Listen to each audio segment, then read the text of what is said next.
Love it. It's simple as that. Come fly with me, let's fly away. I love it. Yeah, we're very, very passionate. Well, Come on and fly with me, let's fly away. What's this doing here? Where did it come from? These are Perth's magnificent men and their flying machines, guardians of WA's aviation history. It's a bit of a hidden treasure out the back of Bull Creek.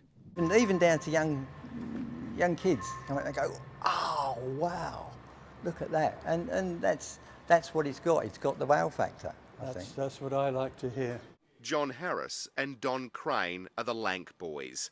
Their passion is the Lancaster bomber they helped bring back to life. They did such a fantastic job during the Second World War. I mean, they brought crews home when other aircraft may not have. The plane was donated to WA in 1962. It flew in for the closing of the Empire Games and was then displayed at Perth Airport. Kids climbed all over it and the elements took their toll. This year marks 35 years since the Lancaster was relocated to its present site. It was a big move that made big news. The planes now have a roof over their heads at the Association's museum at Bull Creek. Jeff Parry reports.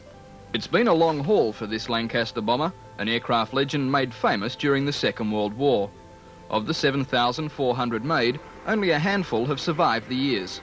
That was the start of a massive restoration project. When she first arrived up here and was reassembled outside the museum, my wife and I worked on it. My wife worked on it with me for 7 years. We scraped corrosion, treated corrosion, we painted, and when she came in here, we put thousands of rivets into her. My wife is a dab hand with a rivet gun.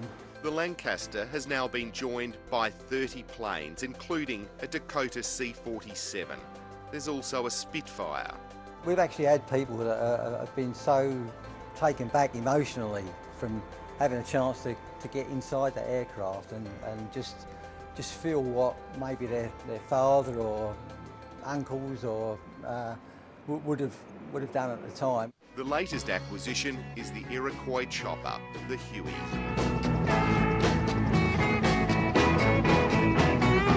These choppers came to symbolise the Vietnam War. Visitor Frank Omodo was sent to Vietnam 45 years ago. Feels like yesterday. When you hear that the motor's running and the wings flying, you can feel that going through your body. Even now today when I hear it, sort of skin gets on edge. Yeah. The museum is run by the Royal Australian Air Force Association. Brian Farr is one of the tour guides. 250 volunteers last month. That's in all capacities, maintenance guys, painting, cleaning, everyone pitches in. Alan Rye's one of the volunteers who's been pitching in. And at 90, he still runs the youth club. We have a monthly meeting where we teach them some subjects such as history or structures of aeroplanes, that sort of thing. But we also teach them how to pull an engine to bits and put it together. The museum is an incredible collection. There's military aircraft, of course, but there's also exhibits from our commercial aviation history. It even explores our connection to space. But mostly, it pays respect to the people who looked to the skies and dared. It's a tribute to the people that flew it and also the people that lost their lives in it.